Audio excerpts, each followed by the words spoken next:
Hello friends, welcome to வானவில் முகில் TNPSC.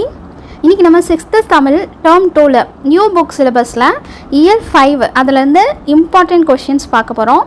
அதில் இன்றைக்கி முதல் தலைப்பு என்னென்னு பார்த்தீங்கன்னா ஆசார கோவை. முதல் கேள்வி, ஆசார கோவையின் ஆசிரியர் யார்? ஆன்சர் பெருவாயின் முள்ளியார். நெக்ஸ்ட் கொஸ்டின், ஆசார கோவை என்பதற்கான பொருள். ஆன்சர் என்னென்னு பார்த்தீங்கன்னா நல்ல ஒழுக்கங்களின் தொகுப்பு. நெக்ஸ்ட்டு, ஆசாரக்கோவை எத்தனை வெண்பாக்கள் கொண்டது? ஆன்சர் 100. நெக்ஸ்ட் கொஸ்டின், ஆசாரக்கோவையில் நல்லொழுக்கத்தை விதைக்கும் விதைகள் எத்தனைன்னு கேட்டாங்கன்னா 8. நெக்ஸ்ட்டு, பெருவாயின் முள்ளியார் பிறந்த ஊர். ஆன்சர் கயத்தூர். நெக்ஸ்ட் கொஸ்டின், பிரித்தெழுதுக. பொறையுடைமை என்பதை பிரித்தெழுத கிடைப்பது பொறுமை கூட்டல் உடைமை. நெக்ஸ்ட்டு, நன்றி அறிதல் என்பதை பிரித்தெழுத கிடைப்பது நன்றி கூட்டல் அறிதல். நெக்ஸ்ட் கொஸ்டின், அறிவு கூட்டல் உடைமை என்பதை சேர்த்தெழுத கிடைப்பது அறிவுடைமை. பிறர் நமக்கு செய்யும் தீங்கை பொறுத்து கொள்வது டேஷ் ஆகும். ஆன்சர் பொறை. நெக்ஸ்ட் ஒப்புரவு என்பதன் பொருள். ஆன்சர் எல்லோரையும் சமமாக பேணுதல். அடுத்த தலைப்பு, கண்மணியே கண்ணுரங்கு. முதல் கேள்வி, வாய்மொழி இலக்கியங்களுள் ஒன்று. ஆன்சர் என்னங்கன்னா தாலாட்டு. நெக்ஸ்ட்டு, முத்தேன் அப்படிங்கிறது என்னன்னு பார்த்தீங்கன்னா கொம்புத்தேன், மலைத்தேன், கொசுத்தேன். நெக்ஸ்ட்டு, முக்கணி அப்படிங்கிறது மா பலா வாழை. நெக்ஸ்ட்டு, முத்தமிழ் அப்படிங்கிறது என்னென்னு பார்த்தீங்கன்னா இயல் இசை நாடகம். தென் சேர நாட இந்த பாடல் அடிகளில் எப்படி குறிப்பிட்டிருக்காங்க அப்படின்னு பார்த்தா முத்தேன்னு குறிப்பிட்டிருக்காங்க. நெக்ஸ்ட்டு, சோழ நாடு எப்படி குறிப்பிட்டிருக்காங்கன்னா முக்கணி அப்படின்னு குறிப்பிட்டிருக்காங்க. அடுத்தது பாண்டிய நாடு முத்தமிழ்னு குறிப்பிட்டிருக்காங்க. நெக்ஸ்ட்டு, உதித்த என்ற சொல்லிற்கான எதிர்ச்சொல். ஆன்சர் மறைந்த. Next question, சேர்த்தெழுதுக. கை கூட்டல் அமர்த்தி அப்படிங்கிறத சேர்த்தெழுதுறது கை அமர்த்தி. வாழை கூட்டல் இலை என்பதை சேர்த்தெழுத கிடைப்பது வாழை இலை. Next question, பிரித்தெழுதுக. கண்ணுரங்கு என்பதை பிரிக்கிறது எப்படின்னா கண் கூட்டல் உரங்கு. பாட்டிசைத்து என்பதை பிரித்தெழுத கிடைப்பது பாட்டு கூட்டல் இசைத்து. அடுத்த கேள்வி, தமிழர் பெருவிழா. வாழ்க்கைக்கு வளம் தரும் மலை கடவுளை வழிபடும் நோக்கில் அக்காலத்தில் போகி பண்டிகை டேஷ் விழாவாக கொண்டாடப்பட்டது. ஆன்சர் இந்திர விழாவாக கொண்டாடப்பட்டது. அடுத்த கேள்வி, திருவள்ளுவர் ஆண்டு தொடங்குவது டேஷ். ஆன்சர் தை முதல் நாள். நெக்ஸ்ட்டு, திருவள்ளுவரின் தினம் என்னன்னு கேட்டால் தை 2ஆம் நாள். நெக்ஸ்ட் கொஸ்டின், போகி திருநாள் எந்த மாதத்தின் இறுதி நாள் ஆகும்? ஆன்சர் மார்கழி. நெக்ஸ்ட்டு, திருவள்ளுவர் டேஸில் பிறந்தார்னு கேட்டால் பொது ஆண்டு முன், அதாவது பொது ஆண்டு முன்பு 31. நெக்ஸ்ட்டு, திருவள்ளுவர் ஆண்டை நடைமுறை ஆண்டுடன் கணக்கிடுக. ஆன்சர் 2023 கூட்டல் 31 என்பது கூட்டினா கிடைக்கிறது 2054. நெக்ஸ்ட்டு, ஏறு தழுவுதல் எந்த திணைக்கு உரியதுன்னு கேட்டால் ஆன்சர் முல்லை. நெக்ஸ்ட்டு, சேர்த்தெழுதுக. பயன் கூட்டல் இலா என்பதை சேர்த்தெழுவது பயன் இலா. நெக்ஸ்ட்டு, அறுவடை திருநாள் பஞ்சாப் மாநிலத்தில் டேஷ் என்று கொண்டாடப்படுகிறது. ஆன்சர் லோரி. எந்த மாநிலத்தில்? லோரி மாநிலத்தில். நெக்ஸ்ட்டு, குஜராத் ராஜஸ்தான் மாநிலத்தில் அறுவடை திருநாள் டேஷ் என்று கொண்டாடப்படுகிறது. ஆன்சர் உத்தராயன். நெக்ஸ்ட் கொஸ்டின், மாடு என்ற சொல்லுக்கு பொருள். ஆன்சர் செல்வம். அடுத்து, கதிர் முற்றியதும் டேஷ் செய்வர். ஆன்சர் அறுவடை செய்வர். நெக்ஸ்ட், சேர்த்தெழுதுக. ஃபஸ்ட்டு, பொங்கல் கூட்டல் அன்று என்பதனை சேர்த்தெழுத கிடைப்பது பொங்கல் அன்று. நெக்ஸ்ட், பிரித்தெழுதுக. போகி பண்டிகை. போகி கூட்டல் பண்டிகை. நெக்ஸ்ட் கொஸ்டின், கதிரவனுக்கு நன்றி கூற சிறப்பு செய்யும் விழா எதுன்னு கேட்டாங்கன்னா பொங்கல் விழா. நெக்ஸ்ட், மனம் கவரும் மாமல்லபுரம். முதல் கேள்வி, பல்லவ அரசர்களின் மற்போரில் சிறந்தவர் யாருன்னு கேட்டால் நரசிம்மவர்மன். நெக்ஸ்ட்டு, மாமல்லன் என்னும் சிறப்புடைய பல்லவ மன்னன். ஆன்சர் என்னன்னா நரசிம்மவர்மன். நெக்ஸ்ட் கொஸ்டின், ரதம் அதாவது தேர் போன்ற வடிவத்தில் இருப்பதனால் ரத கோவில் என்று அழைக்கப்படும் கோவிலின் பெயர் என்னன்னு கேட்டாங்கன்னா மாமல்லபுரம். நெக்ஸ்ட், பஞ்ச பாண்டவர் ரதம் எந்த கோவிலில் அமைந்துள்ளது? ஆன்சர் மாமல்லபுரம். நெக்ஸ்ட்டு, மாமல்லபுரத்தில் உள்ள சிற்பங்கள் எத்தனை தலைமுறைகளில் உருவாக்கப்பட்டன? ஆன்சர் 4. நெக்ஸ்ட்டு, மகேந்திரவர்ம பல்லவரின் மகன் யாருன்னு கேட்டால் நரசிம்மவர்மன். நெக்ஸ்ட், அர்ஜுனன் தபசு என்னும் பாறை எங்கு காணப்படுகிறது? ஆன்சர் மாமல்லபுரம். நெக்ஸ்ட் கொஸ்டின், தமிழகத்தில் மிகப்பெரிய சிற்பக்கலை கூடம் எங்கே உள்ளதுன்னு கேட்டால் மாமல்லபுரம். நெக்ஸ்ட்டு, டேஷ் என்பதனின் பகிரதன் தவம் என்று கூறுவர். ஆன்சர் வந்து அர்ஜுனன் தபசு. பகிரதன் தவம் என்று அர்ஜுனன் தபசினை கூறுவர். நெக்ஸ்ட் கொஸ்டின், சிற்பக்கலை டேஷ் வகைப்படும். ஆன்சர் 4.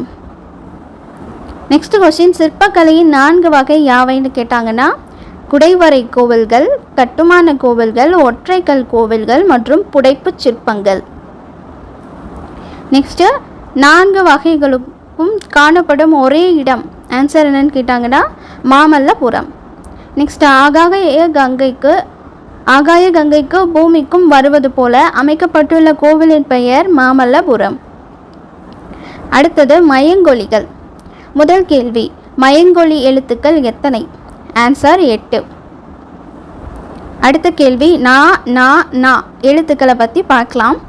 முதல்ல, நாவின் நுனி டேஸ் அன்னத்தின் நடுப்பகுதியை தொடுவதால் கரம் தோன்றுகிறது, அதாவது நகரம் தோன்றுகிறதுன்னு கேட்டாங்கன்னா மேல்வாயின் அன்னத்தின் நடுப்பகுதியை தொடும்போது. அடுத்து, நாவின் நுனி மேல்வாய் அன்னத்தில் டேஷ் பகுதியை தொடுவதால் நகரம் தோன்றுகிறது. ஆன்சர் முன்பகுதியை தொடுவதால். நெக்ஸ்ட்டு, நாவின் நுனி மேல்வாய் பல்லின் டேஷ் பகுதியை தொடுவதால் நகரம் தோன்றுகிறதுன்னு கேட்டால் ஆன்சர் அடிப்பகுதியை தொடுவதால் நகரம் தோன்றுகிறது. நெக்ஸ்ட்டு, ட என்னும் எழுத்துக்கு முன் டேஷ் என்ற இணை எழுத்துக்கள் வரும்னு கேட்டால் இன் என்ற இணை எழுத்துக்கள் வரும். நெக்ஸ்ட் கொஸ்டின், ரா என்னும் எழுத்துக்கு முன் டேஷ் என்ற இணை எழுத்து வரும். ஆன்சர் வந்து இன் என்ற இணை எழுத்து வரும். நெக்ஸ்ட், லா எழுத்துக்களை பற்றி பார்க்கலாம். நாவின் இரு பக்கங்கள் தடித்து மேல் பற்களின் அடியை தொடுவதால் டேஷ் தோன்றும். ஆன்சர் லகரம். நெக்ஸ்ட்டு, நாவின் இரு பக்கங்கள் தடித்து மேல் அன்னத்தின் நடுப்பகுதியில் தொடுவதால் டேஷ் தோன்றும். ஆன்சர் லகரம். நெக்ஸ்ட், நாவின் நுனி மேல் நோக்கி வளைந்து வருடுவதால் டேஷ் தோன்றும்னா லகரம். அடுத்த கேள்வி, தமிழுக்கே சிறப்பான எழுத்து டேஷ். ஆன்சர் லா. நெக்ஸ்ட்டு, பொருள் வேறுபாடுக்கு ஆன்சர் பண்ணணும். ஃபஸ்ட்டு, விலை அப்படிங்கிறதோட பொருள் வேறுபாடு, அதாவது பொருள் என்னன்னு பார்த்தீங்கன்னா விலை அப்படிங்கிறது பொருளின் மதிப்பு, விலை அப்படிங்கிறது வந்து உண்டாக்குதல், விலை அப்படிங்கிறது வந்து விரும்பு. நெக்ஸ்ட்டு, வானம் அப்புறம் வந்து வானம், இது ரெண்டுக்கும் உள்ள வித்தியாசம் என்னன்னு பார்த்தீங்கன்னா இதில் வானம் அப்புறம் வானம் அப்படிங்கிறதுக்கு ரெண்டுக்குமே வந்து நான் மட்டும்தான் மாறுது. ஸோ வானம் அப்படிங்கிறது வெடி. நெக்ஸ்ட்டு வந்து வானம் அப்படிங்கிறது ஆகாயம். நெக்ஸ்ட்டு, பனி ரெண்டுக்கும் உள்ள வித்தியாசம். இந்த பனி அப்படிங்கிறது, இந்த பனி என்ன சொல்லுவாங்கன்னா வேலை அப்படின்னு சொல்லுவாங்க. அதுக்கப்புறம் இந்த பனி வந்து குளிர்ச்சி, அந்த பனிப்பொழிவுன்னு சொல்லுவாங்க. நெக்ஸ்ட்டு, இலை அப்படிங்கிறது வந்து செடியின் இலைன்னு சொல்லுவாங்க. நெக்ஸ்ட், இலை அப்படிங்கிறது மெலிந்து போதல். நெக்ஸ்ட்டு வந்து இலை அப்படிங்கிறது நூல் இலை. நெக்ஸ்ட்டு, ரா எழுத்துக்கள் பற்றி பார்க்கலாம். ஃபஸ்ட்டு கொஸ்டின் என்னென்னா, நாவின் நுனி மேல் அன்னத்தில் முதல் பகுதியை தொடுவதால் டேஷ் தோன்றுகிறது அப்படின்னு கேட்டால் ஆன்சர் ரகரம். நெக்ஸ்ட்டு, நாவின் நுனி மேல் அன்னத்தில் மையப்பகுதியை உரசுவதால் டேஷ் தோன்றும். ஆன்சர் ரகரம். நெக்ஸ்ட்டு, பொருள் வேறுபாடு. ஏரி இது ரெண்டுக்கும் என்ன வித்தியாசம்னா, ஏரினா குளம். நெக்ஸ்ட்டு, ஏரிங்கிறது மேலே ஏரி. நெக்ஸ்ட்டு, கூரை ரெண்டுக்கும் என்ன வித்தியாசம்? கூரை அப்படிங்கிறது வந்து வீட்டின் கூரை. நெக்ஸ்ட் வந்து இந்த கூரை அப்படிங்கிறது புடவை, கூரைப்பட்டு அப்படின்னு சொல்லுவாங்க. நெக்ஸ்ட்டு, மயங்கொலியின் பிழை நீக்கி எழுதுக. ஆன்சர் வந்து பிழையை திருத்தி எழுதுக. ஆன்சர் ஃபஸ்ட் கொஸ்டின் வந்து என் வீட்டு தோட்டத்தில் மலர்கள் மனம் வீசின அப்படிங்கிறத எப்படி சொல்லுவாங்கன்னா என் கிடையாது, என் அப்படிங்கிறது வரும். நெக்ஸ்ட்டு, தேர் திருவிழாவிற்கு சென்றனர்.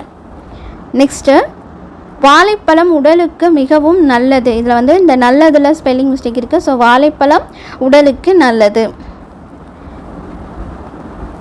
நெக்ஸ்ட்டு, பொருள் வேறுபாடு அறிந்து எழுதுக. ஆன்சர், இப்போது போரில் பயன்படுத்துவது என்னன்னு கேட்டால் வாள். நெக்ஸ்ட்டு, பூனைக்கு உள்ளது வால். வாசலில் போடுவது கோலம். பந்தின் வடிவம் கோலம். விருந்தினரின் முகம் எப்போது வாடும்னு கேட்டாங்கன்னா நம் முகம் மாறினால். நெக்ஸ்ட்டு, நிலையான செல்வம். ஆன்சர் ஊக்கம். அடுத்த கேள்வி பிரித்தெழுதுக. பொருளுடைமை அப்படிங்கிறது வந்து பொருள் கூட்டல் உடைமை. நெக்ஸ்ட்டு உள்ளுவது கூட்டல் எல்லாம் அப்படிங்கிறது உள்ளுவதெல்லாம். நெக்ஸ்ட் கொஷின், கலைச்சொற்கள் அறிவோம். வெல்கம் அப்படிங்கிறது வந்து என்னென்னு பார்த்தீங்கன்னா நல்வரவு. ஸ்கல்ப்சர்ஸ் அப்படின்றது சிற்பங்கள். சிப்ஸ் அப்படின்றது செல்லுகள். ரெடிமேட் ட்ரெஸ் அப்படின்றது ஆயத்த ஆடை. மேக்கப் என்பது ஒப்பனை. டிஃபன் என்பது சிற்றுண்டி. ஃப்ரெண்ட்ஸ், இதோட இயல் 5 நம்மளுக்கு முடிஞ்சிருச்சு. அடுத்தடுத்த இயல்கள் நான் தொடர்ந்து அப்லோட் பண்ணுறேன். மறக்காம சேனலை சப்ஸ்கிரைப் பண்ணுங்கள். தேங்க்யூ.